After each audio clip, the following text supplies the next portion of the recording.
Welcome, everyone. Thank you all for being here. Mr. Domenicali will come here at 6:30, but meanwhile, we have a special presentation from Lead the Future, no-profit organization that does mentorship programs for STEM, for careers in STEM. So I'll give the microphone to Eric from Lead the Future, and then we'll wait for Mr. Domenicali to arrive. Okay, thank you very much. Thank you, Umberto, for the introduction. I will give a brief presentation about Lead the Future. So this there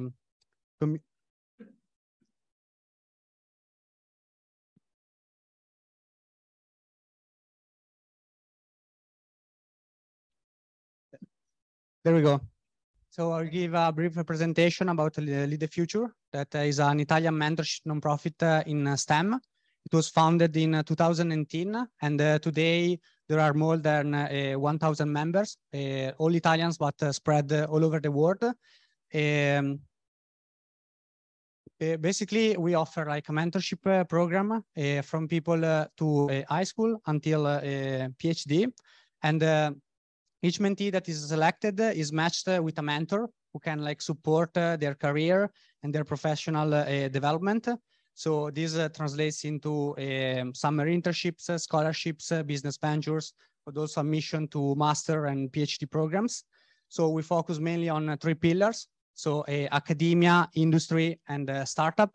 So regarding academia, there have been like many admissions to top university programs. Regarding the industry, we have mentors that work at highly successful companies, Google, Meta, Apple, DeepMind, NASA, and so on and so forth. And there are also many people following the entrepreneurial path, so doing startups, but also other extracurricular activities as hackathons, math and physics Olympiads, and international science fairs. So all our members share those common values that are excellence, inclusion, and collaboration, and give back.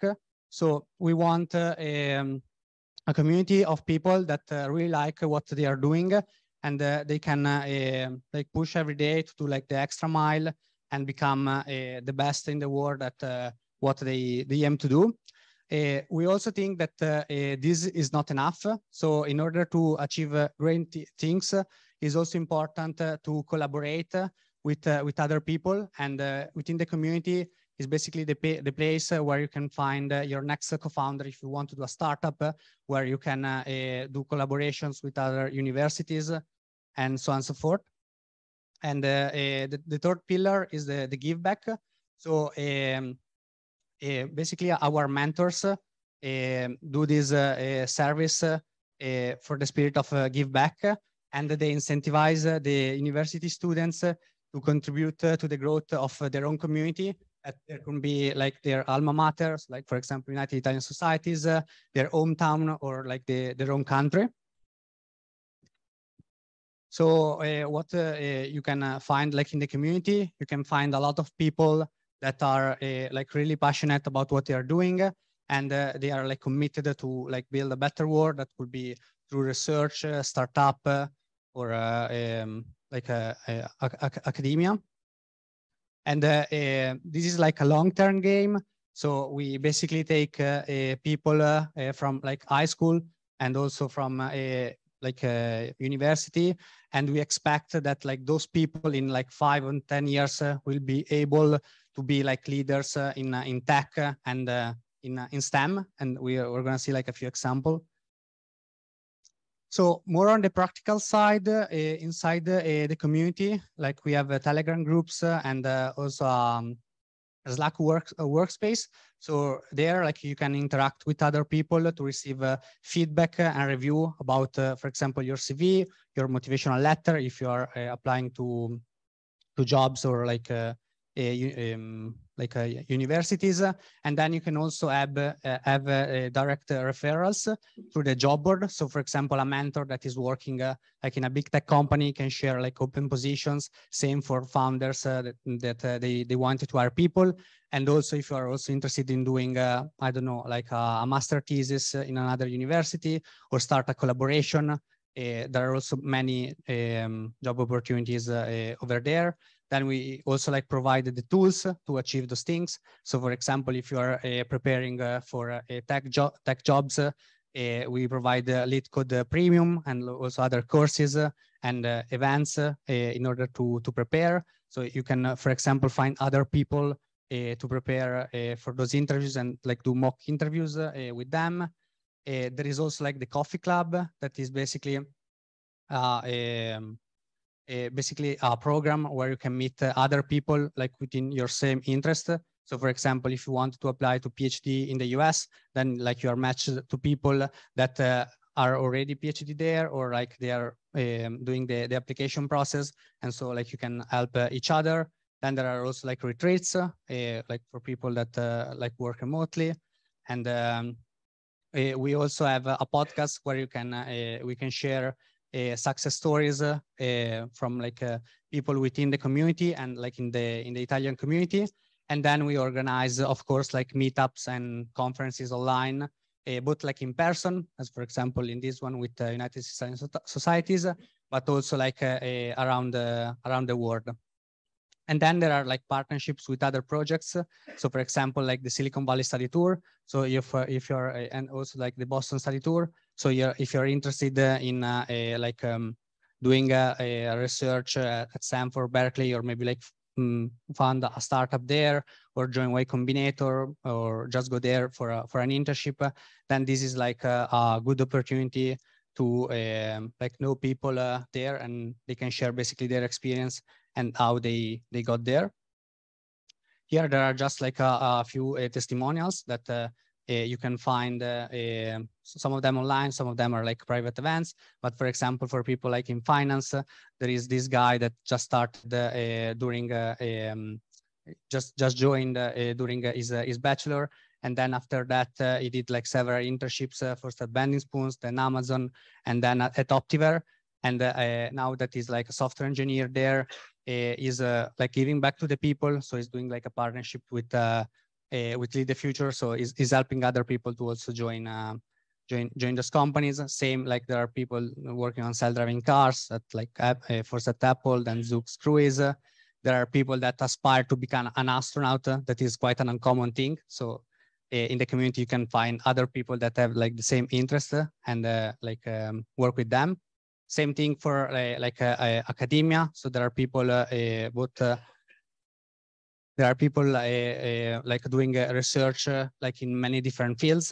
So you can also like talk with them and like understand what they're working on, and also they can be an inspiration. So for example, like Alessio Figalli that started from a college, like a Scuola Normale Superiore, and then won the Fields Medal.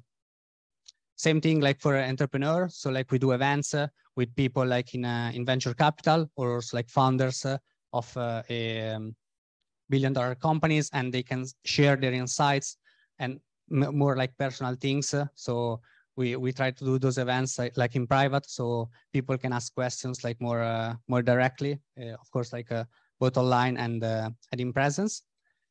So as we said, we basically want to be like a support of the university system, in particular for the mentorship part.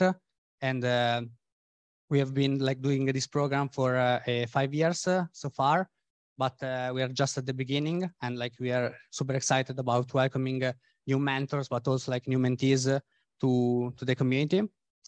So like if you are interested, you can like apply through the website, and also keep in touch with the community via all the social media pages, where you can also find all the other events and the interviews with those speakers. Thank you very much. And thank you, Eric. Thank you. Now I would like to share the screen to Zoom. Okay. Okay, I would like to invite on the stage Guglielmo Santamaria and Valentina Vetri from United Italian Societies. They will present to you briefly the programs in service of Italian students in the UK from United Italian Societies, and then we'll introduce the guest. Right. Can you all hear me? Yep. Okay. Thank you, Umberto. So I'm Guglielmo Santamaria, and I'm from the UIS mentoring team. Now, first of all, for those of you who don't know what UIS is a company, United Italian Societies, and it reunites all the Italian societies of the main universities in the UK to do activities together, activities like this one, but also more long-term projects and interesting projects like mentoring, which I'm here to speak about. So it's our first year, but what we're doing is we're matching Italian students who study in universities in the UK with professionals from finance, consulting, and law.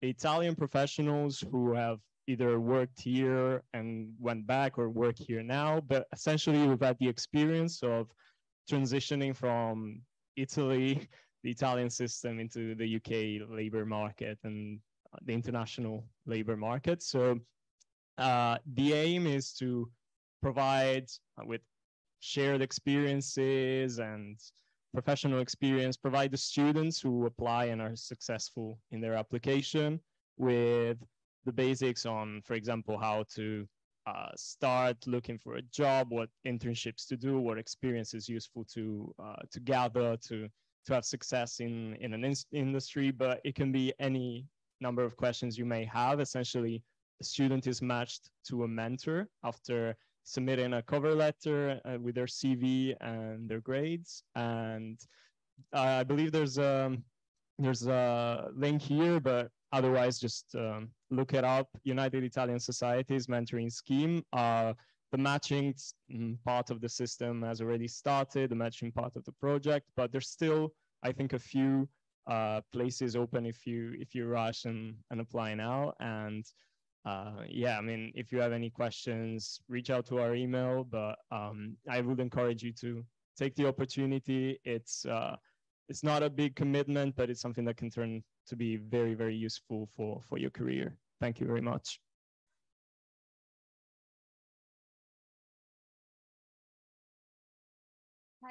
Hi everyone. I'm Valentina. I'm treasurer of the KCL Italian Society and also part of the external relation team of United Italian Societies.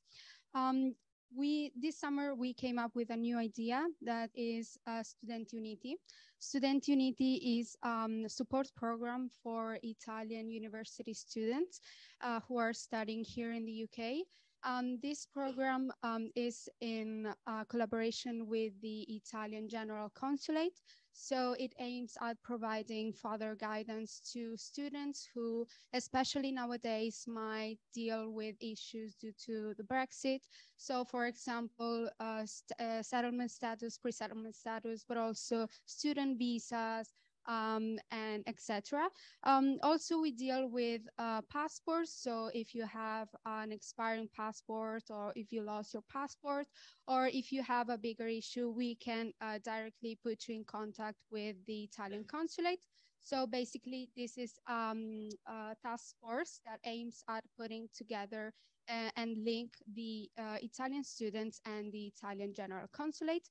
Here you have the QR code, and by scanning it, you can fill up a form. Otherwise, you can send us an email at info@uniteditaliansocieties.com. Thank you.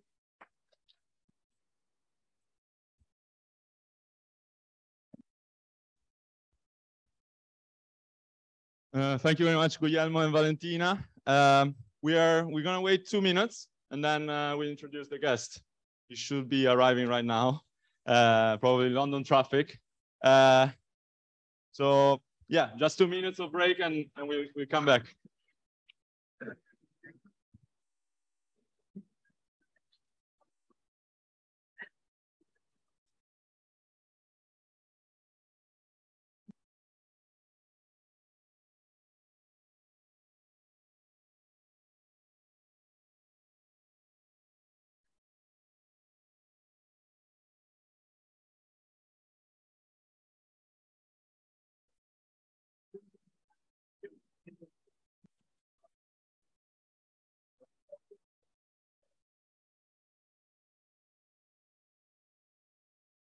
During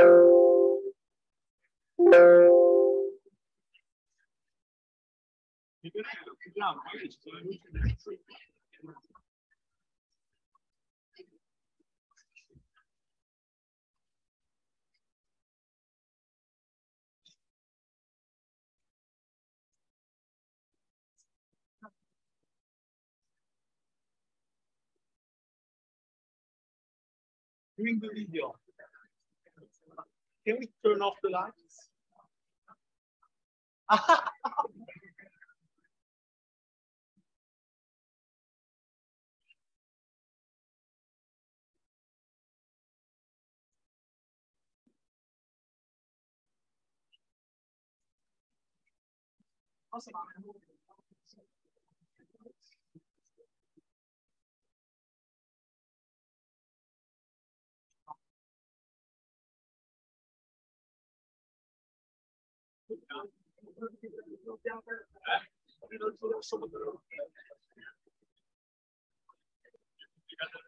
Tanto la gente vede, no? È finito, però.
Okay.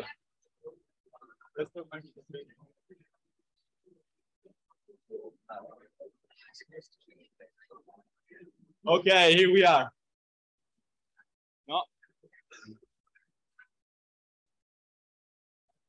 No. Ti facciamo un altro. Cosa te schiacciamo?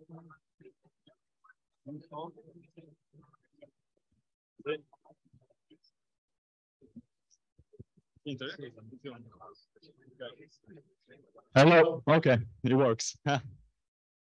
Okay, here we are. Yeah, Formula One is quite an exciting sport. I believe most of us here are quite the fans, and most of us are here to learn about the insights on F1 teams, on F1 pilots, and the controversies that come with it. Personally, I'm a Scuderia Ferrari tifoso, so yeah. So it is quite exciting for me to host this event. But however, this event is not only about F1. It is also about a career in management. It is also about learning what it's like to manage a company that literally has billions in turnover, and even learn some tips about what it means running a company like that, what it means pursuing a career in management. And today we have one of the best Italian CEOs in the world to help us learn that. And that literally does this on a daily basis. And I don't believe this guest needs an introduction. But I would like to reiterate the magnitude of the experience he brings on the stage. He was a former team principal of Scuderia Ferrari, where he won the Constructors' Championship. He was the CEO and chairman of Automobili Lamborghini, and he was and is now the CEO and president of Formula One. And personally, as an Italian student, and I believe many of us feel that way, we are really proud to have him on the international stage, representing Italy and the quality the Italian quality comes with. And so before introducing him, I would like first to thank the people and the organizations that helped this to make this event, to provide this event. I would like to thank United Italian Societies and the Italian societies around the UK, from Edinburgh to Southampton. They've helped us support and create a network that allowed us to generate this kind of event. I would like to thank the LSCSU Italian Society team. You have seen them running around, taking photos, checking tickets, and making sure the videos work. And I must say, without them, I wouldn't be able to provide this event. We wouldn't be able to provide this event, so thank you guys. I would like to thank Dr. Angelo Martelli, who's coming here on stage in minutes, who's moderating this event. I would like to thank LSC for giving us the infrastructure, and I would like to thank the speaker in particular, because he's finding time out of his busy schedule to come with us and speak to hundreds of students, let's say.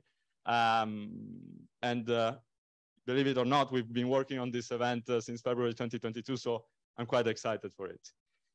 So without further ado, we'll play a short video, and then please welcome to the stage.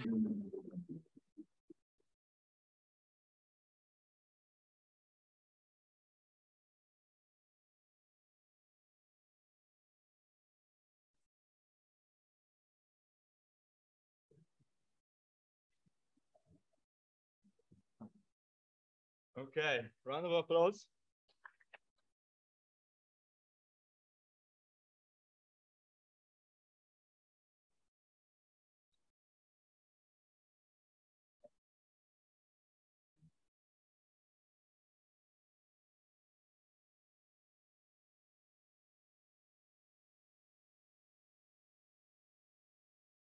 Make sure that you face the audience. Yes. Hello, everyone. Welcome to the LSE. Welcome to our guest to the LSE. It is a pleasure on behalf of the London School of Economics and Political Science to actually present Mr. Domenicali to you. I know that Umberto has already given some bio details. We are all super impressed to have him here.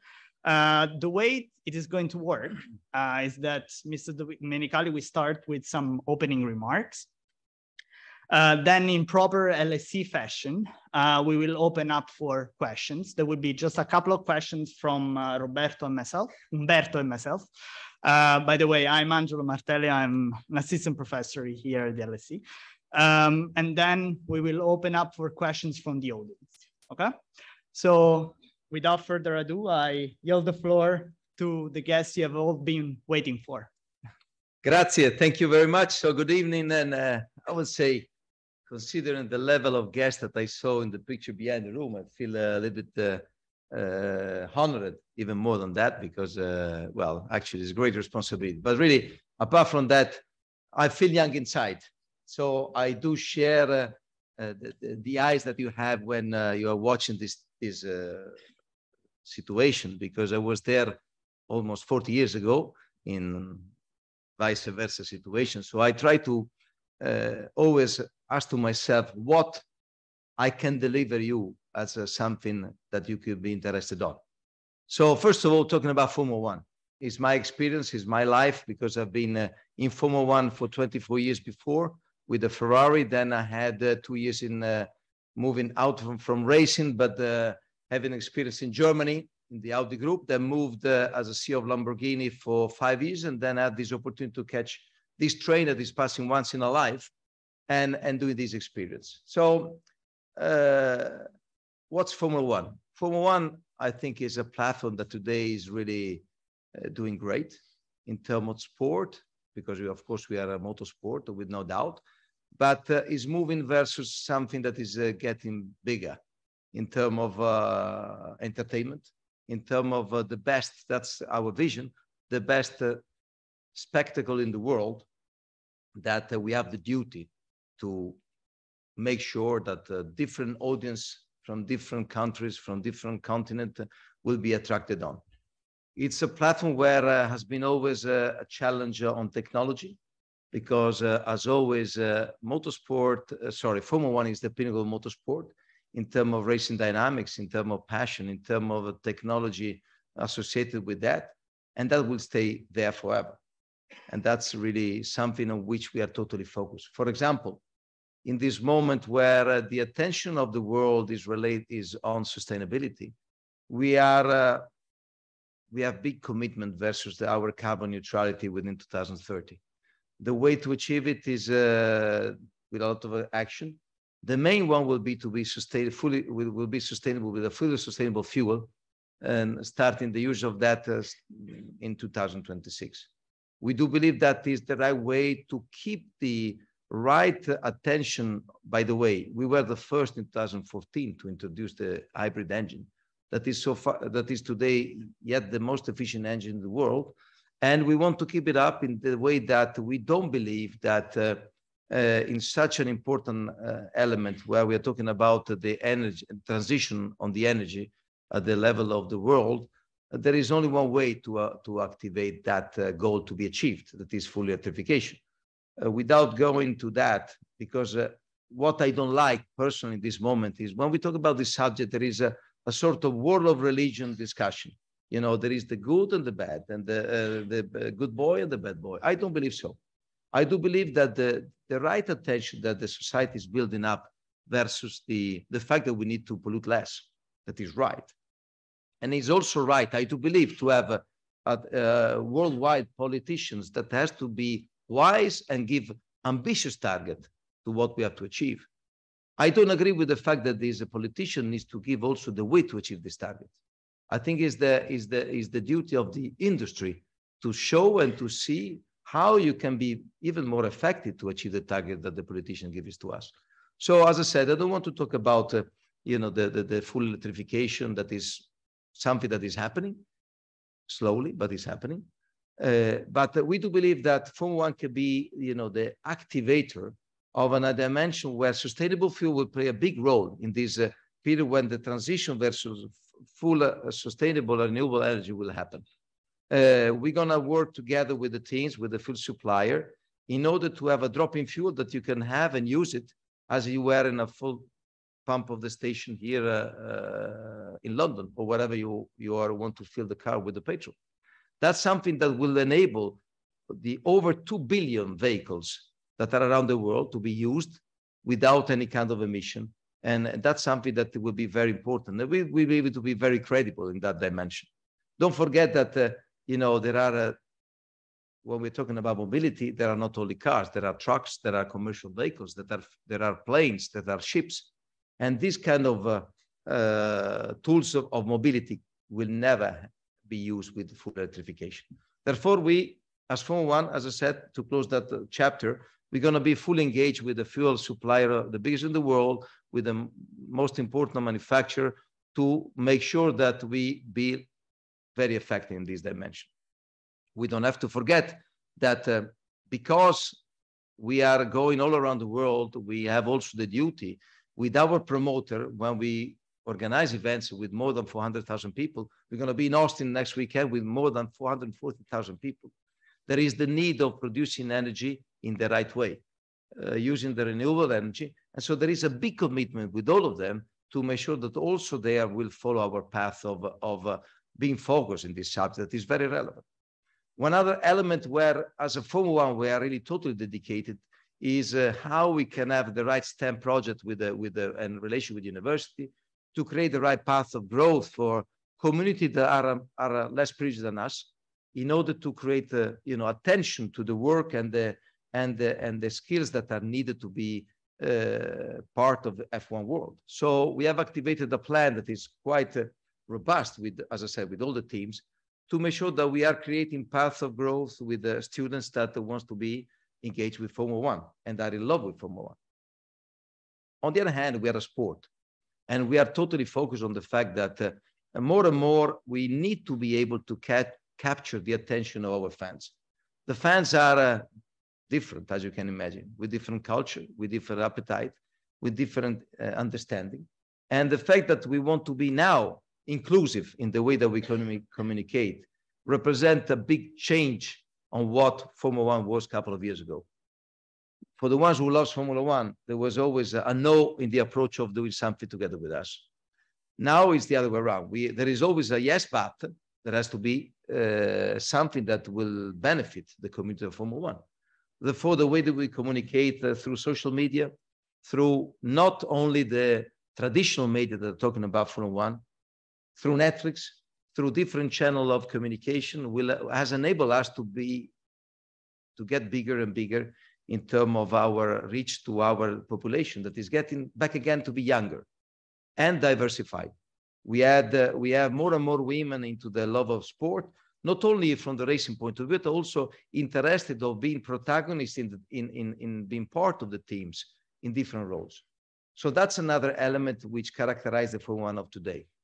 Dynamic, young, try to be a font of inspiration for all the people who wants to be and embrace the Formula One love in their experience. This is not only related to the drivers who represent a very important, spotlight to activate the interest of the fans. Just watch, what has happened with Max Verstappen in the north of Europe. We have the brigades of Dutch fans that are travel around the world, creating the impact on the economy and so on. So, as always, face and personality are important to develop every single things in the world.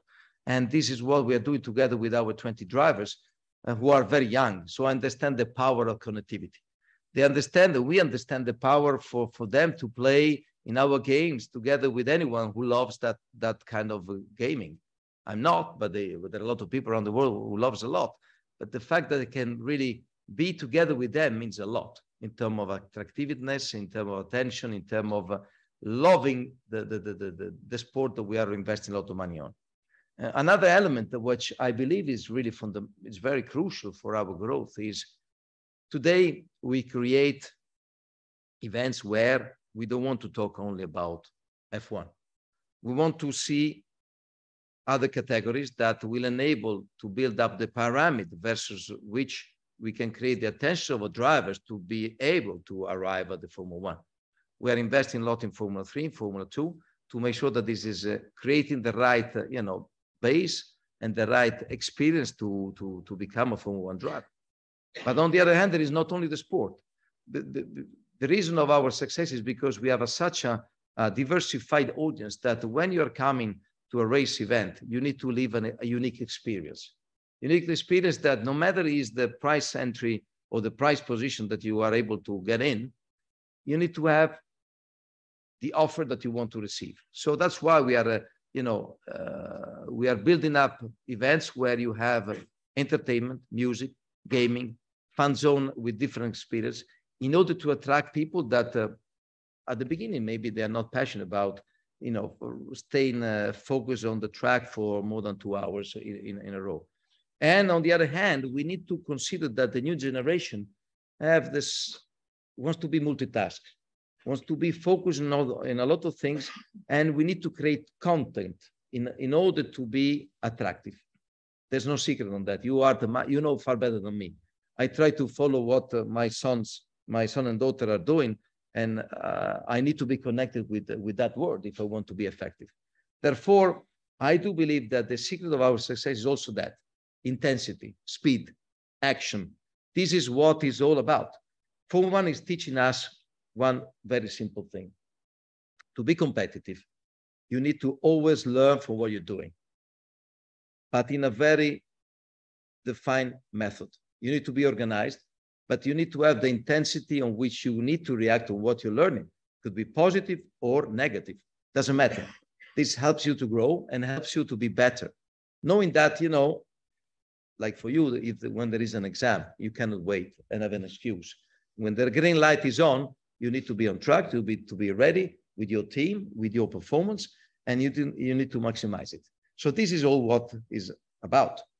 It's about, as I said, speed, about competition, and about respect.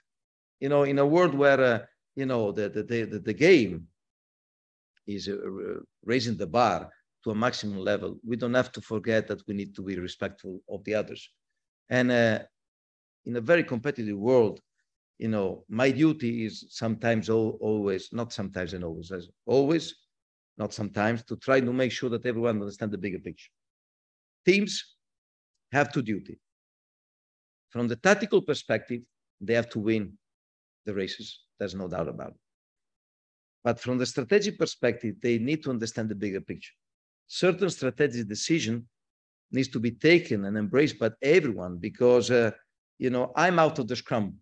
I'm not there to fight because I was, and I know what doesn't mean, in a team that needs to maximize, something against another team to win. We need to share the vision of a business that is not only sport, business that is growing, that is attracting more and more partners all around the world, big companies, big corporations. The inventory today of Formula One is sold out. It means a lot. It means that we are focused on what we want to achieve, and we share the same kind of values which are fundamental to be shared if you want to embrace, a business that invests in a lot of money.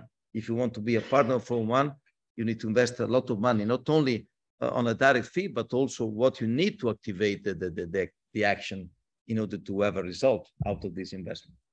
But once again, I go to this because I want to connect to the first point that I said. In this moment, if you're not credible on the sustainability aspect, today you are not able to involve any business at all. So the fact that we're involved in this, all the categories, all the parties around the world means that they do believe in our project, that is serious about the first topic that I told you. Otherwise, today there is a lot of people or companies will say, no, thank you. We want to address the focus on other business. Then, conscious the time that I would like to leave you all the room, sorry, for your question. I think that what we are discovering today more and more, that Formula One is, without being political, because this is, of course, very important, and I can tell you something more if you're interested about that. More and more, F1 is perceived by, different governments as a showcase of a country. It's creating business around the event because everywhere we go, we generate more or less in the week that we are there around, it depends, of course, on the dynamic, on the dimension, but from 100 to 150 million of revenue in the place we are going. We are generating in a permanent and non-permanent basis more than 10,000 places of work for people that are coming to build up the event. So these are numbers, these are facts, not talks. When we went to Miami, we were able to generate a total revenue in the community of Miami bigger than the Super Bowl. And for the one who are Americans understand what we're talking about, Super Bowl has been perceived all in the sport business dimension, the biggest event you can create. The last race in Abu Dhabi was followed live by 108 million people on TV. On that, you need to add the social media, you need to add the OTT, you need to add, all the different way that we were connected. It means that Formula One has the responsibility, to take that seriously.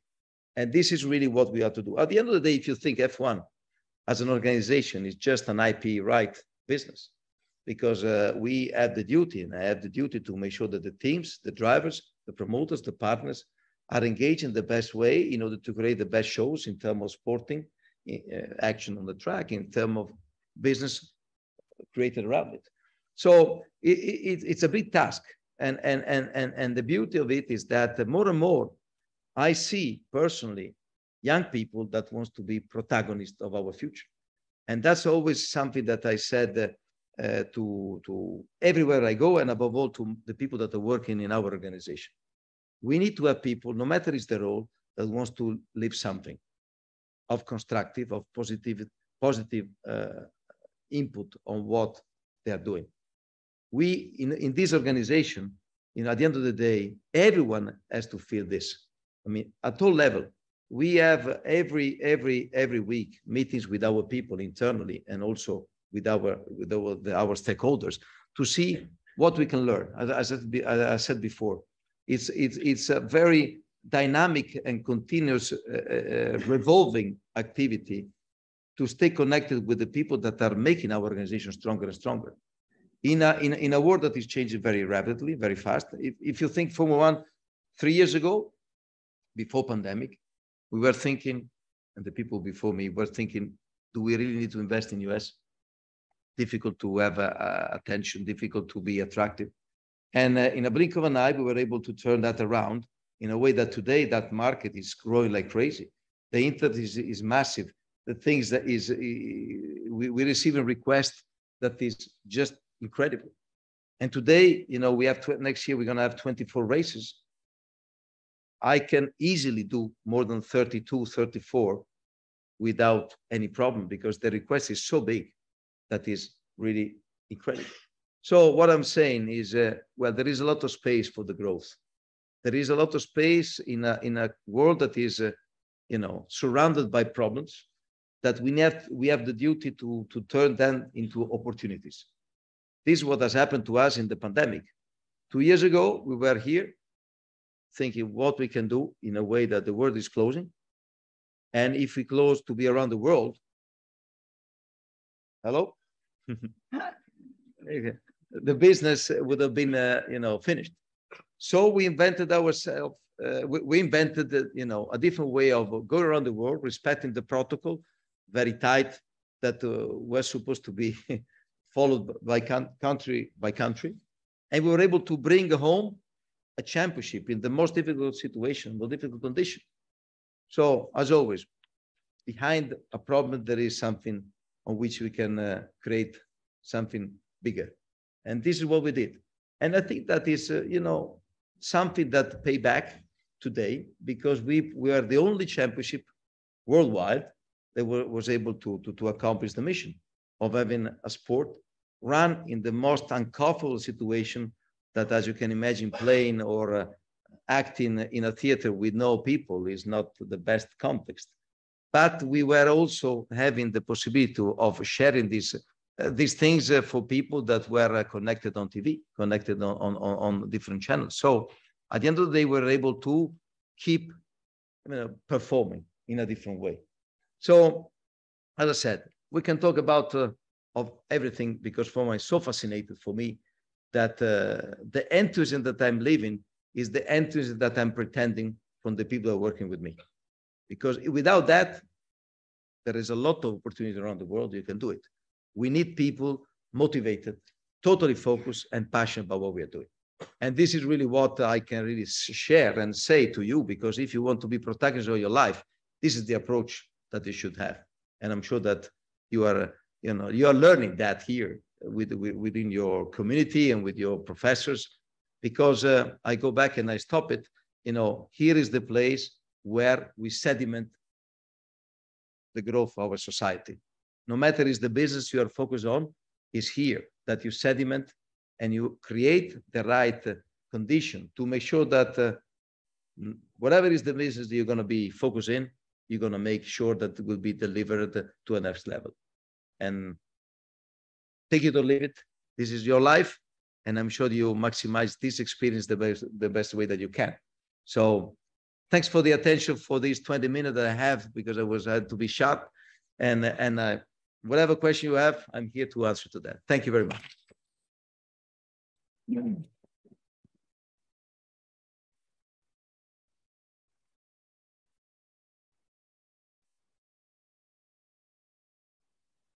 So while you think about the questions and try to prepare a concise question to the point and state your affiliation, we'll start with a couple of questions ourselves. So first of all, thank you for your remarks.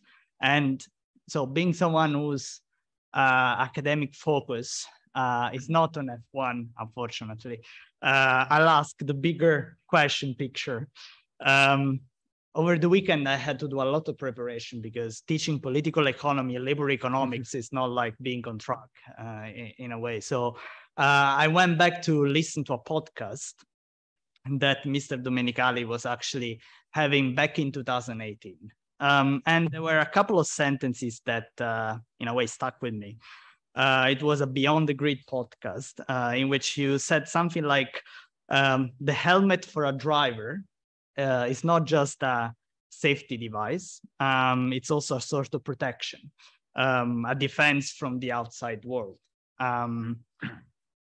because it allows them in a way to be in their own universe. Whereas for someone like a team principal, now as a CEO, you can't hide behind a mask. So my question is, do you think it is still an apt metaphor for today's world when geopolitical events, in a way, make you exposed and dictate your actions, and you have to take a position? I mean, you gave some examples earlier, but I just wanted to hear from you whether this metaphor still applies. Well, actually, it's true. Congratulations, because I didn't remember, but I said that because when I start from the drivers. Drivers have a different personality, but the guy that is under the helmet is someone that either very, very deeply, or you have the wrong impression of who is him. So the visor sometimes cover, the real personality. And there is a sort of protection that can be used in both ways. If someone is shy, you can be very aggressive. If someone is insecure, you can be very arrogant. And that's a sort of situation where in this position, you cannot have. I've been always in a situation where I had to take responsibility of the things that the company were represented to take. I mean, we were talking about the geopolitical impact of what we are doing. We don't want to be, and we are not a political organization. But as you can imagine, we are always confronted in a situation where the question on that subject is always becoming very loud. And at the end of the day, it's my duty to put my face on things that we as an organization decide to take. There is a lot of discussion, but as always in life, has to be someone that has to take a decision. Otherwise there is something wrong. I mean, otherwise there is a lot of discussion and we're not able to make any synthesis. And I experience that. I'm experiencing every day because I have no shame to discuss some of the hot topics that I had to manage. As you know, maybe you don't, but some of you that who follow Formula One knows, Russia was in the calendar. And actually, we had a great plan for the future development for Russian motorsport in the future, big investment. And there has been already planned the move from Sochi to St. Petersburg in 2023. But as you can imagine, in this context, it would be inappropriate for us to be there. And I was the first to make the call with the Russian government the day of the first day of the invasion. And as you can imagine, it has not been an easy call. but that's the way it is. You need to take the responsibility of the job that you represent and the business you represent. You need to consider, all the things related to a certain decision. I remember when we were in Saudi this year, where there has been an attack from Hidi into actually 10 miles toward the place where we were having the race, where drivers were a bit scared that they didn't want to race. And I had to convince them that was not the right thing to follow that threat. Otherwise, all around the world, it could be in the target of all the people who wants to show something, and that would be a disaster. Therefore, try to, take the position that you believe is right for the benefit of your business is the thing that you have to do when you are sitting in this chair. Like it or not like it, it's something that is related to your responsibility. And these kind of things, you're faced with this kind of situation every day. Every day. I mean, there are things that are louder, there are things that are smoother, but when you are reaching a certain position on each organization, you are exposed. Of course, F1 has a spotlight under you. So anything that you're doing has a wider impact in the good or the bad thing.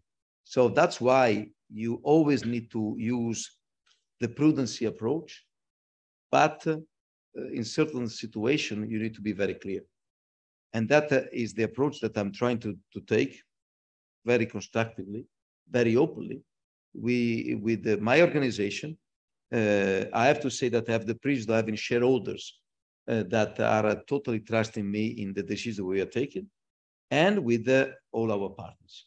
So that's is a style that I believe, as always, I'm coming from now an experience on the field that leading by example at the end of the day is the way that for me counts, because it's something that if I would be in a position that see me as a man that has to take decisions, wants to see me taking that, not being terrified by the consequences. Of course, every time you take a decision, you need to plan, you need to understand what this decision takes in terms of consequences. But that's the normal process of every single thing that you have to do in your life. But it's true. Here in this role, there's no visor that you can cover your eyes. Thank you. Thank you very much. Umberto. Yeah, I would like to give some time to you to think about the questions, and then if you will receive a microphone until, I'm making the question, and then after the answer, we open the Q&A. My question is more about the younger generation. Every day I meet new people, I meet new youngsters that are really passionate about what they're doing. And in particular, most of them, they are planning to open their businesses or open their organizations. And they are really inspiring. They work a lot during the day, and they try to pursue a career that you've interpreted with success. So my question is, what would the advice be to a younger person that wants to pursue a career like yourselves? We've got some tips about taking the problems and making them a solution, about taking responsibility of whatever happens. But what would you give? What tip would you give to young people here? That's $1 million. Yes, I mean your question. No, but honestly, I can share my experience as always. I come from a very normal family, so I did the university in Bologna, and I applied my CV to a lot of companies and also to Ferrari, and 3 meetings, and I started my career in financial and fiscal administration. So try to imagine where I'm starting from. But of course, you need to take the opportunity you have, but you need to believe in yourself and try to be constructive, always motivated to try to achieve the objective that you want. In a constant contest where I can understand the complexity of the fact that more and more the world is globalized, also in terms of more people to try to achieve a position. So the complexity and the competition is higher. There's no doubt about it. But you have to accept that is a fact. How you can react is just be yourself, work, focus, study. I said to myself, not to my, even to my kids, to myself, always be in a record mode. Try to learn from every single action that you are, every single action that the people around you are taking. Never be compliant with yourself, and like it or not like it, never sit it. You know, you need to feel the power of the fire that is under your chair that is burning in the positive way. And the other things, do not, I know that is not very European culture, do not be afraid of failure.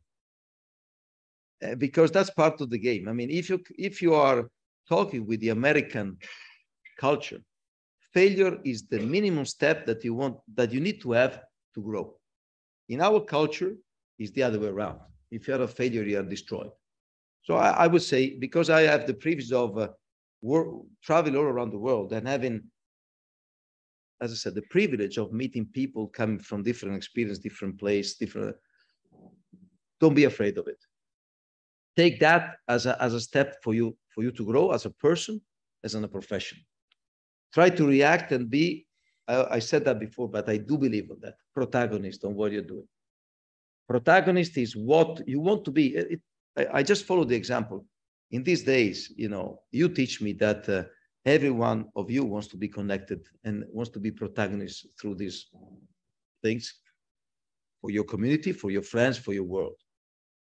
Try to be that approach in your business, because that's the only way that you can be recognized as someone that wants to make the difference.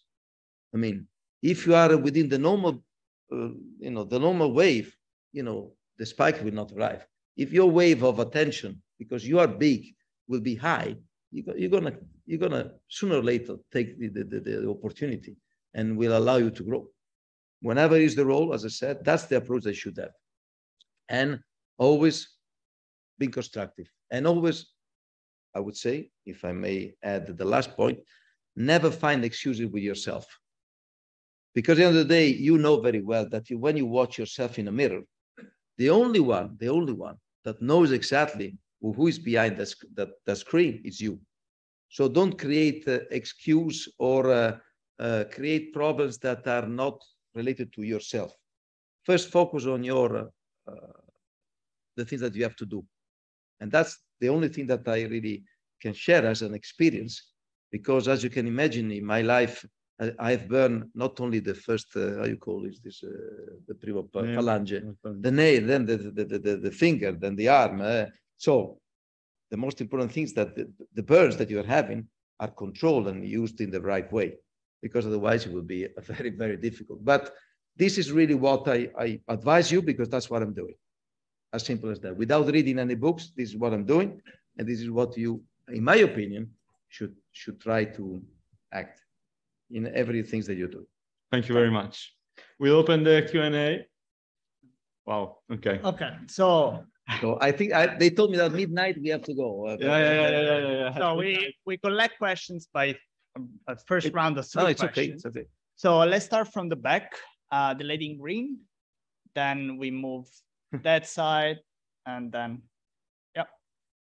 Let's go one up as well. Okay. Thank you very much for your time. I was wondering, you talk about diversity. Can you just say, your name and Sorry, what you do? I'm Anna. I'm in the UCL faculty. You talk about diversity. So my question is kind of twofold. Firstly, how do you plan on helping women move from the W Series to Formula One? And secondly, what's your approach to helping people from non-millionaire, non-hyper-privileged backgrounds entering Formula One to begin with? Thank you. Thank you. So then here, still in the back, and then we'll move to other parts of the room. Don't worry. Yeah, the back. Hi, I'm Rus Calamandre. My question is not so serious. I study at LSE. This year, I've noticed on the back of the Pramac bike in MotoGP, there is the F1 logo. And my question is there a project for Formula One to share its vision and its progress with competitors in motorsport to help drive its sustainability programs and agendas and its inclusivity programs as well? Thank you. Thank you. Last question to the lady there.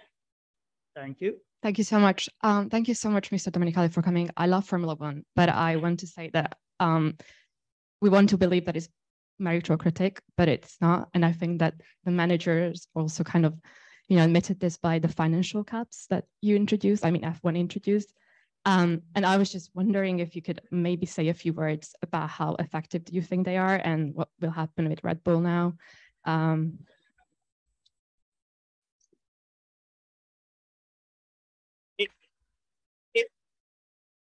I think we all want to know. And just lastly, to reiterate, as a female fan, it was really disappointing to see that the V Series had to end, earlier than they planned because of funding difficulties. And they are really different in their structure, that they, cover all expenses for their drivers rather than the feeding series. So I would love to see maybe F1 investing in V Series. So just to support the lady back there. And thank you so much if you cover these difficult topics. Very good. I think we have enough for a first round. Yeah, that's okay. We start to try to compensate the first and the second part of it, talking about diversity. Of course, diversity is a serious project on which we are investing a lot of money, and you will see soon what Liberty, so our shareholder, will do. As you have said, as you have said, W Series is having some financial problem. And we have helped that series to allow the girls that are part of this project to do some tests paid by us on Formula 3 to try to be into the system. But we believe, and I do believe, that if we want to be serious about that subject, we need to invest from the lower ground. So what we are doing is to have the project that will not be parallel without any link related to ages, performance, and connection to the parameter for them to grow. And this is what we're going to do. You will see soon. The help with the W Series is done by us to put them in our platform, to create awareness about it. The help is done, paid by us, to give the chance to the girls to drive in Formula 3 to compete with the boys, because we are a sport where boys and girls are competing together. One thing that is relevant is that in order to be effective, this approach on diversity, we cannot do something for the sake of doing something. Otherwise, it would be a boomerang. Therefore, the fact that the age, for example, and the possibility for girls to compete has to start much earlier will allow them to be on the same front foot of the competition with the boys at the same age on the same cars. So this is the point which was not tackled before. And you will see soon that we have a project that we will launch very, very soon and on that respect. And then there is the need for the federation who has the responsibility to develop sport at the lower age with karting to invest and promote that. And we are ready, and we will do something also there as Liberty, as Formula One, because we don't have to forget who we are. We represent the business on the top end that would like to build up the fundamentals going down. But of course, everyone has to do his own duty. We have done it. We will do it even stronger. And you will see with facts that, as I said, we need to be realistic. If you do the right thing, it will be a matter of years, but you will have results. I believe that the other thing of duty is to take away all the barrier that could be seen, physical barrier, for girls not to be able to drive in terms of power steering, in terms of the pressure that you can apply, in terms of muscle uses and so on. These are the things that we have the duty to do it in order to take away all these barriers. And this is something that we have already done up to a certain step. We're going to do in the second phase. So a lot of attention and a lot of interest in these things that will be some good announcement. And I hope there's with the respect to the journalists, this is talking between us. Huh? So keep it for you, even if I see a lot of folks, but that's I trust on that. Anyway, the other question, talking about the financial restriction. No, sorry. F1 logo on the MotoGP. Well, as you know, there is a very strong relationship with them because together we have 6 wheels. but we have different customers, but we used a lot of technologies that are the same. And we need to embrace a lot of things that are related to our future challenges together. So that's the reason why that is there, and no more, no less. And that's it. And the Ducati Pramac that is owned by a great guy that is Paolo Campinotti was very pleased to have our logo to show the things that we're doing together. Budget cap. I mean, I think that you know better than me, because it seems that you already know what is the outcome of the referees that I don't know, to be honest. So as you know, because I think that it's important to clarify that. From one side, it's totally understandable. You know, F1 is the brand, but in terms of governance, there is the FIA, that is the regulator, and the so-called referee that has to make the judgment on the things that are related to regulations. So without saying something that is not that is secret, you know, is their duty to perform what you said. And we totally rely on their outcome that, by the way, is not yet official. We saw a lot of comments that are around the world, but honestly, no one knows the truth about that. And I think to be serious, we need to respect what will be the findings of the FIA that hopefully going to be published soon.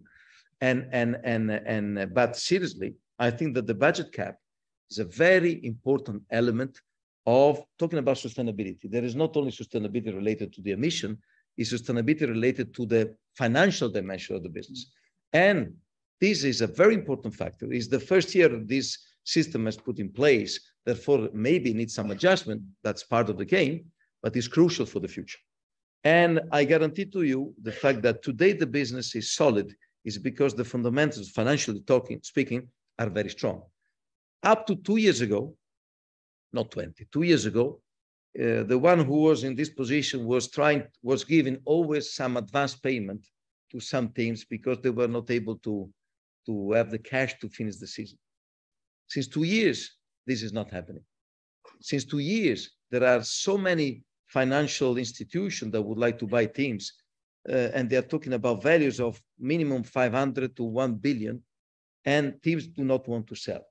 There is only one reason, because the business is solid, and there is the vision that the business can even be stronger. But for sure, that dimension is absolutely fundamental to make sure that sustainability in terms of financial will be respected. Thank you. So let's go up, as I promised, a couple of questions from, yes, on the very right. The mic should be coming. Otherwise, you can just shout and then I'll repeat the questions for the viewers online. If it doesn't work, don't worry. Just shout the question and I'll repeat it then.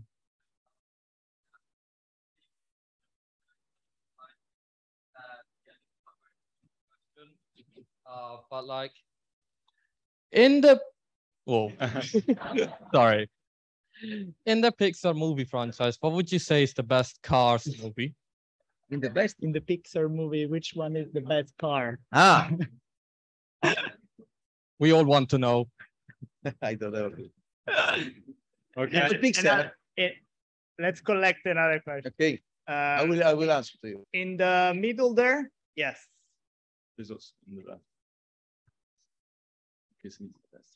Hello.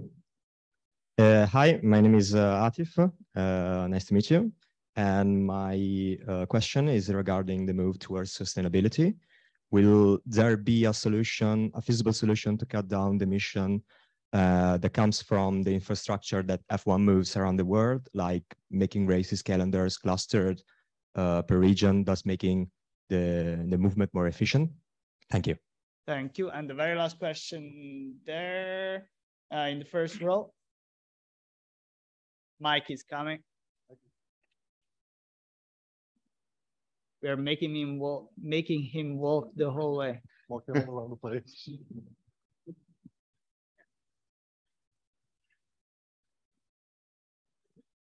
Yeah. Yeah, thank you very much. I'm sorry. Please. Thank you very much, Mr. Domenicali. So I'm Charlie from LSE. And so early on, you've mentioned that as a business, Formula One needs to stay attractive and it needs to be fast and intense. And on the other hand, Formula One has this determination to achieve net zero by 2030. And you've also mentioned that there's some interesting technical regulation changes, including the E100 fuel. But there's also some very interesting aspect, which is the 50% power output from the MGUK electric motor. So actually, some of the fans are quite worried about it because they're kind of worried about that they might kind of at some point slow down the car and probably change how the way.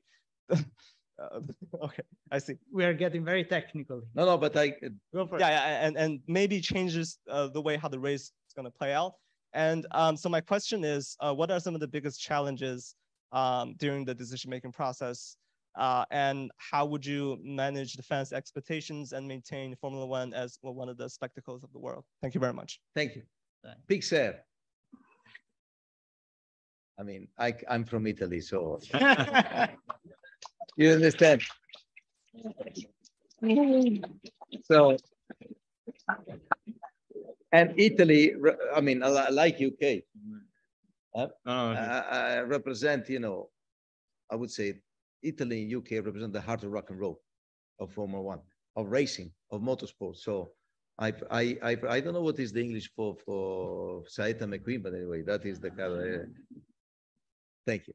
So going to the sustainability, how we can reduce it. First of all, as I said, there is a big plan to make sure that our promoters in the next couple of years will invest in renewable energy to produce the energy that are needed to produce such a show. So there is a commitment. There is a certification that is needed to be achieved within 2026. Otherwise, you'll not be eligible to keep the contract that you have. So we are very serious about regionalization of the travel. We have already done a big step next year, but as you can imagine, there are also other factors that needs to be considered. You know, the commercial need of the single promoter. You know, there is specific needs of a different country. You know, you cannot have 3, for example, events in a row in US in the same week, because otherwise, you know, commercial would be not right. So as always in life, it's a matter of finding the right balance. But of course, if you look at the way that the calendar has been already drafted next year, there is a big input coming from this need that is very important. Going to the point of the technical question, you know, less power, no way. The challenge that I take on board, because if you think what Formula One was in the many years ago, is the weight. The weight that is connected to the technical choices that we have to take. When you go hybrid, you need to have a battery. The battery is a weight to carry on. So the cars are bigger and heavier. That is not really what I personally would like to see. But unfortunately, up to the moment where we're going to have a development of the technology that will enable to have these needs to be smaller, the only thing that will be that. We want to have more sound, not noise, sound from the engine, because that's what the cars and the fans, wants to hear. But we will have the displacement of 50 and 50 will enable the drivers to perform the maximum they can with the cars. So that will not change. And of course, when you have to take the decision, as always in life, there is a matrix of elements that you need to consider. And for sure, to keep the manufacturer into the loop of Formula One, you need to develop also technology that are relevant for them to be then applied in a different scale to the road car side, because this is relevant for them and this is relevant also for us. So as always, matter of being balanced and try to find some compromises in the equation that needs to keep at the center what I tell you at the beginning. We want to have the biggest and best show on the track with the right technology that has to be given to the drivers to perform at the maximum. Thank you very much. Last 2 questions. Shall we? I have I know we have to be in an energy saving, but Okay, then last 3, and then so here the first row, and then here, lady in white. I guarantee you, it's not an easy task, the profession, because so many hands up. So I'm trying to keep at least the gender balance for now and location. Please. Thank you. Hello.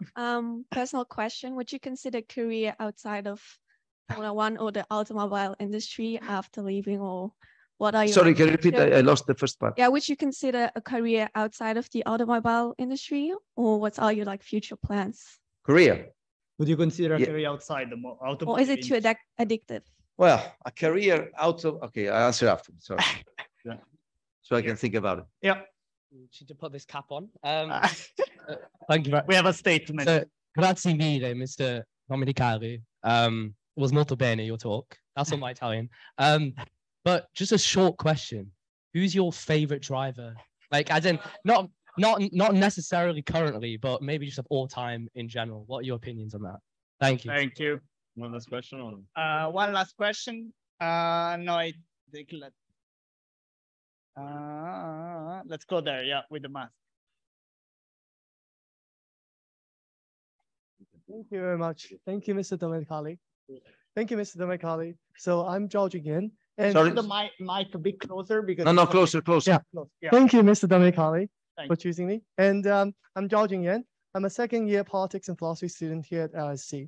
So given Joe's relatively impressive first season thus far, and Audi's entry into the sport, what do you think about Formula One's future in China? I believe, given its huge population, it has the potential of becoming the most kernel and impressive market for Formula One. Thank you. Thank you. So career, auto motorsport. That's a good question. Career auto motorsport, actually, well, the world is full of a lot of, honestly, I tell you the truth. In this moment, the word that is crucial is connectivity. So everything connected to connectivity could be a great path versus a very special career. That means a lot, that means nothing. But I would say that is what everyone is trying to find. And if you look in talking about the younger people that are really focused on doing new startups, I see a lot of youngsters that are trying to be protagonists on how we can activate the connectivity toward the society in different roles. So it's a difficult question because, you know, it really depends on what you love, what you like. And if you don't like cars, stay away from them. And if you hate cars, could be understandable. You know, try to be, I said at the beginning, do something that gives you motivation. Maybe I misunderstood your question, or if you want to say something, no problem. Me. Sorry. I mean, whether you would consider. No, sorry for that. I'm in. Actually, I do apologize for that. I didn't understand. So actually, I'm on the board of Brunello Cucinelli. I'm on the board of Ferretti Group as a boat. I have a lot of things to do, but after I'm 57. So after that, honestly, I hope to spend a little bit more time with my family. So I'm being very pragmatic. I don't know if I can do it, but you know, I'm not really a guy that would like to do something to stay under the spotlight. What I will do for sure, seriously, is that to give back the luck that I have and the privilege that I have been in this position. So I will make sure that my time, some of my time will be spent to do something for the other people, because honestly, I was lucky enough to do what I'm doing and to earn what I'm earning. So this is something that we'll do. Second question was, you know, who is my favorite drivers? So, well, actually, my favorite driver is difficult in this position because I think that every single period has a unique situation. And to compare drivers of different periods is always very difficult. You start from the epoch of Ascari, of Fangio, and then you move on with Stewart, with other drivers, Stirling Moss, and then you are getting closer, you know, to Ayrton Senna, to Michael Schumacher, to Lewis Hamilton, Max Verstappen. Difficult, to be honest. Once again, I was lucky enough to work together with Michael Schumacher for his best part of his career. And I can confirm that he was an incredible driver. He's an incredible man. And he was able to give me one thing that I believe is crucial. The best driver, that is the fastest one, has the ability to be the slowest in the mind in order to maximize every single frame of the action in the best way that he can. So not only him as a driver, but try to pretend from the cars what he needs to have to make that performance the highest level. So try to understand what you have to do the frame after, to anticipate everything, to maximize everything. That's the best driver that I would say. And I'm sure that all the data that I mentioned, even more, have applied this approach to their profession. And going back to China, I mean, China is a huge market. You said that. We hope to be there next year. We are waiting the instruction for the government. It's a country where we need to work together with the federation to sediment the passion for motorsport. Because without that, you know, to have only one race of Formula One is not enough. So this is what we are trying. I mean, I remember when I was CEO of Lamborghini, we were trying to develop a GT Challenge, GT series there to promote the sport. The country is so big that it was difficult to be effective on that. So our aim is to keep the focus also with other activity to activate the interest in Formula One that can be done not only at the top level, but at a lower level. For sure, the driver that we have, Zhu, that is Chinese, is helping us. We see that in terms of contact with the social media that is helping to boost up a little bit more the interest in China. But for sure, China and Far East, I would say, talking about career is Korea or whatever it is, that area of the world, Vietnam, Indonesia, Philippines, love Formula One. And we need to maximize that love in the right way. Shall we stop here? No, we can go on. Okay. I mean, the lights is off. Okay, perfect. Okay. So let's do one last round of 3 questions because then we really have to wrap up. Let me take the question in the middle because I didn't take it earlier. Yeah. Which one? If you can Thank you very much. If you can state your name. I'm Henry. I'm from the Italian Society at Imperial College London. Okay. I wanted to ask you, Mr. Domenicali, in addition to sustainable fuels, what other improvements will you be introducing to Formula One that will contribute to its reduced environmental impact? And I'm referring not only to the cars and their engines, but also to the general organization of the event, transporting the teams around, just everything. Okay, thank you. On the very right there with the, I have to say, the Ferrari jersey. Facciamo anche una sopra. And one up. Hi, Mr. Domenicali. It's an honor to meet you today because I've been a big Formula One fan for basically my whole life. I'm a big Ferrari fan. I just had 2 quick questions. So obviously with Drive to Survive, that's massively boosted Formula One's popularity across the world and especially in the US.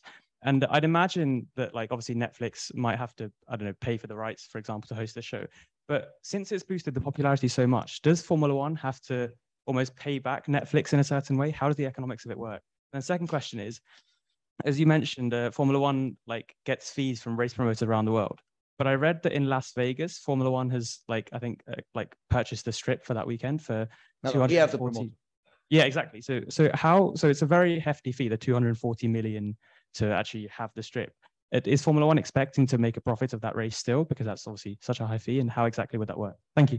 Thank you. And very last question, the lady up there. Yes. In white. It's coming, it's coming. The mic is coming. Thank you. Okay. I'm Lucrezia, I'm from UCL, and my question is more like science related. For example, during COVID, it was amazing, like, see how the rivalries inside of Formula One were like put aside to like create respirators for like people that had COVID in hospitals. And I wanted to ask, how in the future do you see like this kind of technology are going to be like connected to the science department and healthcare in general? Thank you. Great. So we start from the activity we're doing on sustainability is not the fuel, it's also attention to the way that we generate, that we control the waste and we refurbish, you know, all the usage of the material we are doing there. But there is a big important factor that we need to consider, you know, all the stakeholders and everyone is involved in Formula One has this in their agenda. So every single action has to take that in consideration. We can talk about the plastic usage that is not more allowed in the paddock. We can discuss about the way that the waste has to be regenerated. We have to think about also how we move and transport the people in the most effective way. So these are all actions in place that needs to be balanced with the need of being performant on a situation that needs to take all these elements together. So it's not only sustainable fuel, even if I have to say that it's the biggest one in terms of impact. And if you think that if you look at the footprint of Formula One, the fuel that we're using in the cars is only 0.5% of our footprint. You understand the magnitude of what is related to the other things that we are taking. With regard to to the question of Vegas, we're going to be the promoter. Of course, we believe in that project to be not only very interesting, but also, I would say, profitable, because we believe there is a lot of scope to generate interest and money on that event. The price position of that specific place is on the top end. Therefore, even if the cost is the same position on the top end, we do believe that the marginality we can have in organizing that event will be good and share with the teams, because that's our governance and that's our way of sharing the rights. With regard to Netflix has been correctly very important to activate the interest of a new audience, and that was considered in the discussion from the business perspective when you have to balance the fee or the financial remuneration versus the things that they need.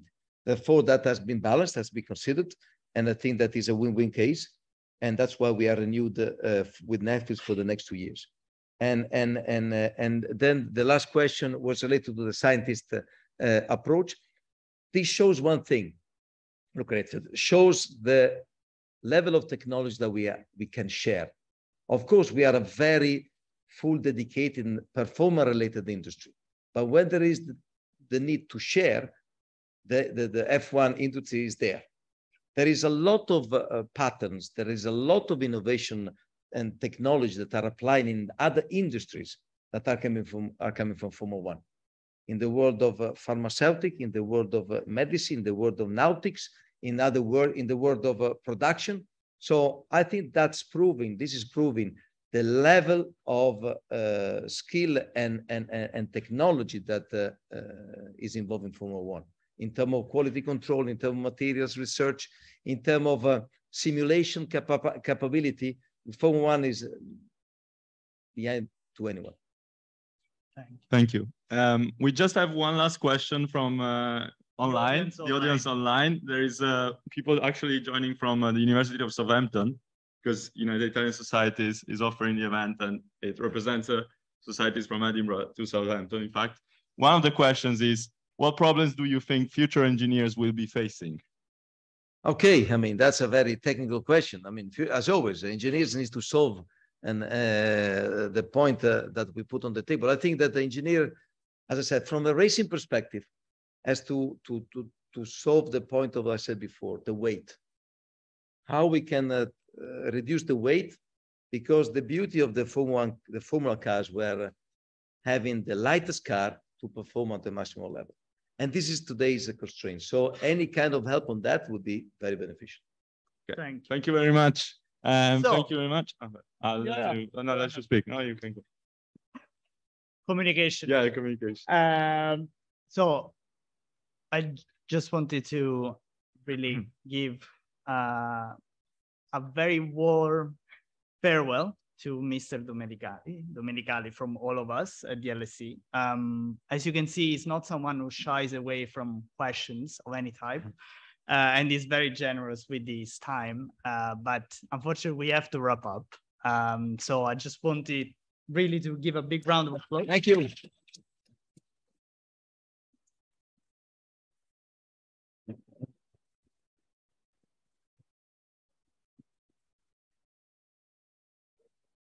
Grazie. Thank you very much to Dr. Angelo Martelli for being the moderator. And thank you guys for being here. Thank you.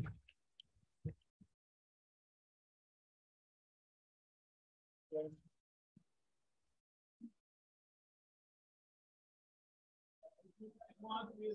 a beer together. So we see you outside. Thank you. Grazie, grazie. Ragazzi.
Ci vediamo per il bar, adesso arrivo.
Ok, fermiamo qua.